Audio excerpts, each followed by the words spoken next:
जैसे कि प्रभु के अनुग्रह से हमने एक बाइबल सर्वे का सीरीज प्रारंभ किया है, जिसमें हर एक पुस्तक का अध्ययन उत्पत्ति से लेकर के प्रकाशित वाक्य तक इन सभी पुस्तकों का एक सिस्टमेटिक ढंग से अध्ययन करने का सिलसिला है, जिसमें नाना प्रकार के इंटरेस्टिंग इवेंट्स का अध्ययन किया जाना है। जैसे मूसा द्वारा 10 आज्ञा को पालन करना, लाल समुद्र को पार करना, मानव का स्वरूप और समानता में बनाया जाना, और अब्राहम का बुलाहट, किस प्रकार से परमेश्वर ने अब्राहम को बुलाया, और मिलाप वाला तंबू, इस मिलाप वाला तंबू में किस प्रकार से परमेश्वर की भेद और रहस्य छिपी हुई थी, इन सारी बातों का अध्ययन करना। और साथ ही साथ मैप के द्वारा हर एक पुस्तक को भौगोलिक स्थिति के माध्यम से समझना और अध्ययन करना। अगर आप इस तरह के वीडियो पसंद करते हैं, बाइबल का अध्ययन अगर पसंद करते हैं और सिस्टमेटिक ढंग से अध्ययन करना चाहते हैं, तो हमारे चैनल पीस द वर्ड को सब्सक्राइब करें, लाइक करें और शेयर करें। और आज हम लोग एक्सोडस की जो पुस्तक है उसके विषय में अध्ययन करेंगे। ये आज की जो पुस्तक है द बुक ऑफ एक्सोडस, निर्गमन की पुस्तक, और आज हम लोग इस निर्गमन की पुस्तक का अध्ययन करेंगे। सवाल ये है कि हमें क्यों इस पुस्तक का अध्ययन करना है। ये पुस्तक इसलिए ज़रूरी है क्योंकि इसमें इजराइल लोग जो मिस्र में 430 साल गुलामी का अवस्था में थे, कैसे परमेश्वर ने उन इजराइल लोगों को उस गुलामी से आज़ाद किया, और किस तरह से परमेश्वर ने उन्हें जंगलों में गाइड करते हुए उस प्रतिज्ञा किए हुए देश तक ले जाने के लिए जो परमेश्वर ने उनके ऊपर जो दया दृष्टि की है, उसके विवरण हम पूरा विवरण को देखते हैं। इसीलिए ये पुस्तक का अध्ययन करना बहुत ही ज़रूरी है। आइए हम पुस्तक को डिटेल से अध्ययन करें। सबसे पहले हम पढ़ते हैं इस पुस्तक का जो शब्द है निर्गमन, और जिसका अर्थ है एक्सोडस, ग्रीक शब्द से लिया गया है, जिसका अर्थ है बाहर जाना, निकलना, एग्जिट और डिपार्चर। ये किस प्रकार का पुस्तक है? तो ये एक कानून की पुस्तक है, मूसा की पुस्तक है, और ये पुराने नियम का दूसरी पुस्तक है, बाइबल की दूसरी पुस्तक है। इसका लेखक मूसा है और रिसिपिएंट, श्रोता, ये इजराइल के लोग हैं। और अगर तिथि के विषय में बात करें तो जंगल में 40 वर्षों के दौरान लिखी गई है, लगभग 1440 और 1400 ईस्वी पूर्व, ये इस समय का तिथि अनुमान के अनुसार इस पुस्तक लिखी गई। और इस पुस्तक का जो मुख्य थीम, विषय वस्तु है दासत्व से छुटकारा, रिडम्पशन। परमेश्वर ने किस तरह से इजराइल जाति को जो छुटकारा दिया, इसके विषय में हम इस पुस्तक में पढ़ते हैं। और मुख्य पद हम 6 अध्याय का 6 पद में पाते हैं। मुख्य शब्द, इस पुस्तक का मुख्य शब्द है रिडेम्पशन, छुटकारा, जो लगभग 25 बार से भी ज़्यादा इस पुस्तक में आया है। और इस पुस्तक का उद्देश्य क्या है, तो हम देखते हैं कि मुख्य जो उद्देश्य है वो है कि परमेश्वर जो अब्राहम के साथ जो वाचा बांधा था, उस वाचा को परमेश्वर पूर्ण करता है। और परमेश्वर ये बताता है कि मैं कायम रखने वाला, अपने वादाओं में कायम रखने वाला परमेश्वर हूँ। और किस प्रकार से परमेश्वर ने इजराइल जाति को जो दासत्व से छुड़ाया था, इस बात को एक रिकॉर्ड करने के लिए और इस बात को जताने के लिए कि परमेश्वर के जो लोग हैं, इजराइल लोग, वो अपने डिसेंडेंट्स, जो उसके पीढ़ी लोग हैं, इस सब बातों को जाने। इसीलिए इस किताब को लिखने का पीछे एक उद्देश्य था। अब इस किताब में प्रमुख लोग कौन कौन है?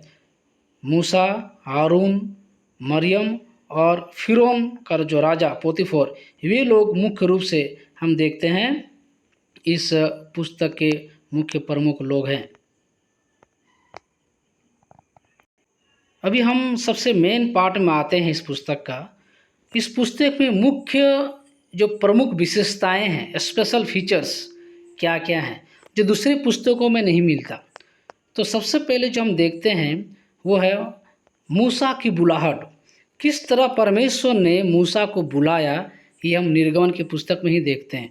दूसरा, इजराइल जाति कैसे जो 430 साल मिस्र में गुलाम थे, इस विवरण भी हम इसी पुस्तक में देखते हैं। उसके बाद हम प्रमुख विशेषता देखते हैं कि किस तरह से परमेश्वर ने 10 महामारी मिस्र में दिखाया मूसा के द्वारा। और अगर हम लोग देखेंगे तो एक एक डिटेल से अगर देखेंगे तो बहुत ही साफ रीति से हम देखते हैं कि परमेश्वर ने किस तरह से 10 महामारी को मिस्र में अपने शक्ति को दिखाने के लिए, प्रदर्शन करने के लिए परमेश्वर ने दिखाया।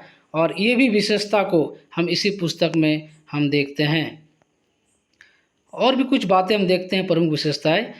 ये लाल समुद्र को पार करना, हम देखते हैं कि ये निर्गमन 14 अध्याय में किस तरह से परमेश्वर ने मूसा के द्वारा इस लाल समुद्र को 2 भाग में किया और इजराइल जाति इस लाल समुद्र में पार होकर आगे बढ़ गए।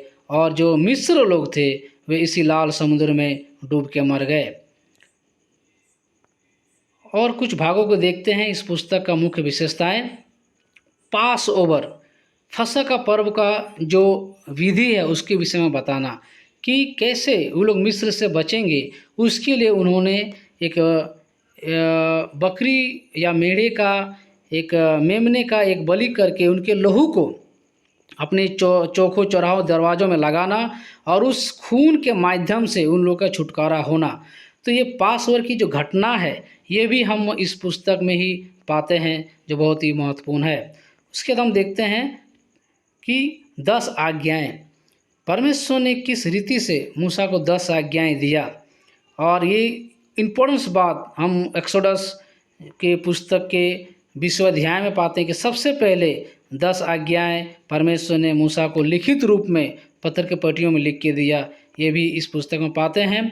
उसके बाद मिलाप वाला तंबू, टैबरनेकल, इसका भी हम देखते हैं कि परमेश्वर ने 25 अध्याय में परमेश्वर ने गाइडलाइन किया मूसा को, और जिसके द्वारा उसने एक मिलाप वाला तंबू बनाया और परमेश्वर इस मिलाप वाले तंबू में निवास करते थे और जिसके द्वारा वो मूसा से बातें करती थी।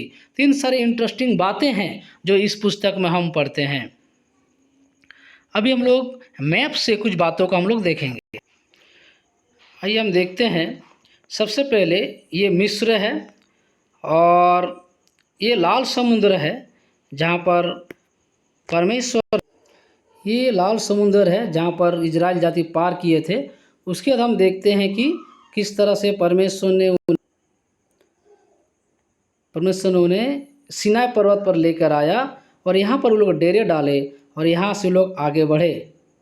इजराइल जो लोग हैं वे लोग मिस्र से इस तरह से निकलने के बाद ये लाल समुद्र क्रॉस किए और ऐसे ऐसे जंगल से आने के बाद ये सिनाई पर्वत पर लोग रुके और सिनाई पर्वत पर रुकने के बाद ये लोग फिर यहाँ से पार होकर आगे बढ़े। तो ये था जर्नी इजराइल लोगों का। तो इस मैप के माध्यम से भी हम इस पुस्तक को हम अध्ययन कर सकते हैं।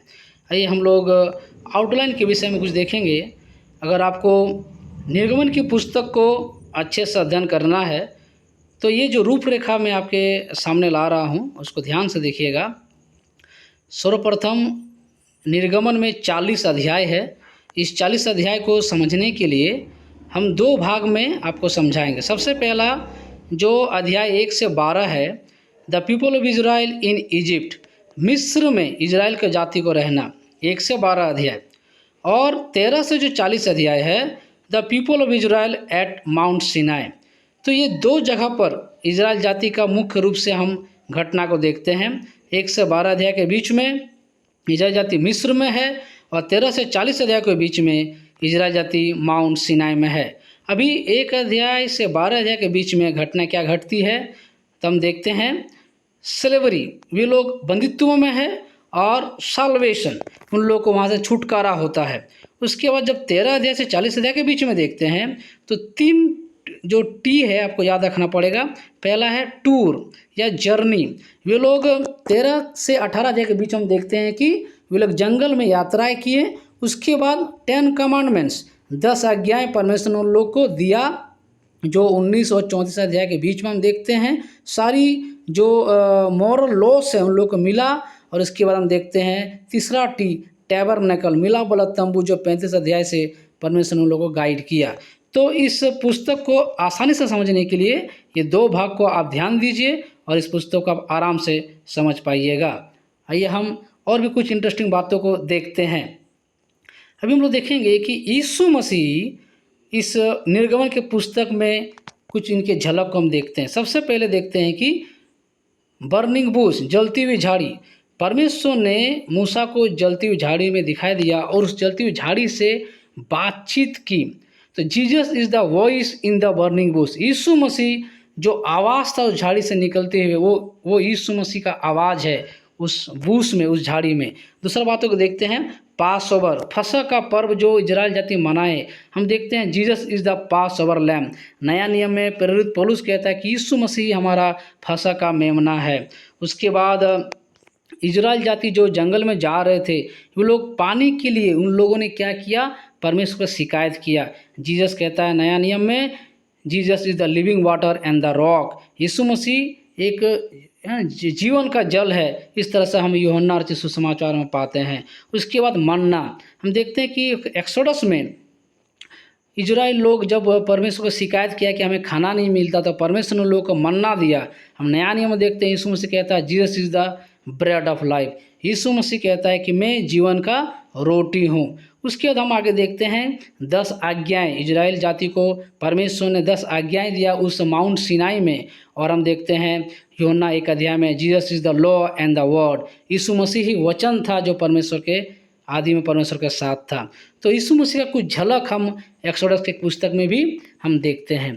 तो अभी संक्षेप में हम अध्ययन करेंगे कि इन सारे और आखिरी है टैबरनेकल, मिलाप वाला तंबू। मिलाप वाला तंबू क्या होता है? मिलाप वाला तंबू के माध्यम से परमेश्वर और लोगों के बीच में एक मेल मिलाप होता है। Jesus is the tabernacle. Yeshu Masih एक मिलाप वाला तंबू के समान है जिसके माध्यम से परमेश्वर और इंसान का मेल मिलाप हुआ। तो प्यारो, हम देख रहे थे कि क्राइस्ट इन एक्सोडस, निर्गमन में यीशु मसीह का झलक को हम देखते हैं। आइए हम लोग निर्गमन के पुस्तक से किन किन बातों का अध्ययन हमने सीखा। सबसे पहले हम लोग देखते हैं कि God never forgets his people.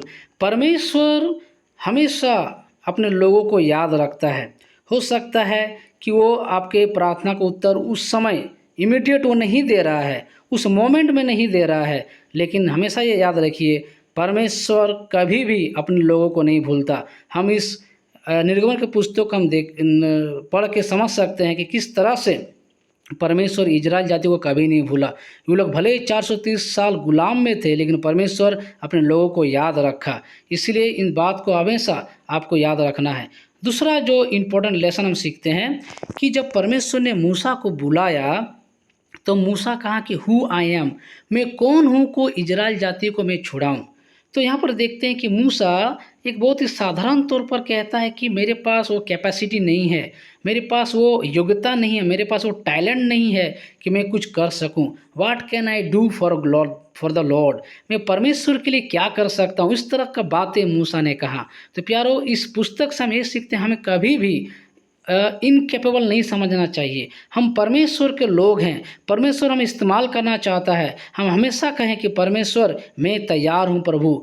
परमेश्वर हमेशा असमर्थ लोगों को सामर्थी बनाता है, परमेश्वर अयोग्य लोगों को योग्य बनाता है। तो इसीलिए हम कभी भी ना बोले कि हम अयोग्य नहीं हैं, हम हमेशा अवेलेबल रहे और परमेश्वर हमें इस्तेमाल करने के लिए हमेशा तत्पर है। तीसरा मुख्य जो पॉइंट हम लोग सीखेंगे वो है a night to remember, passover. ये जो फसह का पर्व है एक रात को मनाई जाती थी। उन दिनों में वे लोग परमेश्वर ये फसह का पर्व को स्ट्रिक्टली रूप से आज्ञा दिया कि ये पर्व केवल एक ही समय नहीं बल्कि हर साल तुम इजराइल जाति और उनके जो डिसेंडेंट्स थे वे सभी लोग इसको मनाया करना। क्यों? परमेश्वर की जो छुड़ती है, रिडेम्पशन है, छुटकारा है, उसको भूलना नहीं। प्यारो, आज हमें भी इस बात को याद रखना है। हमारा प्रभु यीशु मसीह पास ओवर लैम है। उस प्रभु यीशु मसीह को हमें कभी नहीं भूलना है। किस तरह से प्रभु यीशु मसीह हमारे लिए जो क्रूस पर जान दिया है, बलिदान को दिया, हमारे पापों के लिए क्रूस पर चढ़ गया है, और इस जो बलिदान को दिया है, उस प्रेम को जो उसने हमारे लिए किया है, इसको कभी नहीं भूलना है। प्यारो, इस बात को हमेशा याद रखिएगा। चौथा बात जो हम सीखते हैं बहुत इंपॉर्टेंस है, वह है गॉड्स प्रोविजंस। एक्सोडस 16 में, निर्गमन के 16वें अध्याय में हम पढ़ते हैं कि परमेश्वर का जो प्रोविज़न हम देखते हैं पूरी निर्गमन पुस्तक में देखते हैं किस तरह से इज़राइल लोगों को परमेश्वर ने उनको विल्डरनेस में, इस जंगल, भयंकर जंगल में भी खाने को प्रबंध किया, भोजन दिया, पानी दिया, सब कुछ दिया, उसको सुरक्षा भी दिया। लेकिन इज़राइल जाति उनके परमेश्वर के प्रति शिकायत ही किए। हमें कभी भी परमेश्वर के प्रति शिकायत नहीं करना है। हमें हमेशा परमेश्वर को धन्यवाद देना है, परमेश्वर को थैंक्स कहना है। हमें परमेश्वर जो भी दे उसे हमें संतुष्ट होकर रहना है और परमेश्वर के प्रोविज़न को हमेशा धन्यवाद देना है। तो प्यारो, ये 4 बातें हम स्पष्ट रूप से इस निर्गमन के पुस्तक से सीखते हैं। एक बार फिर से सबों को जय मसीह की, परमेश्वर के नाम की महिमा हो।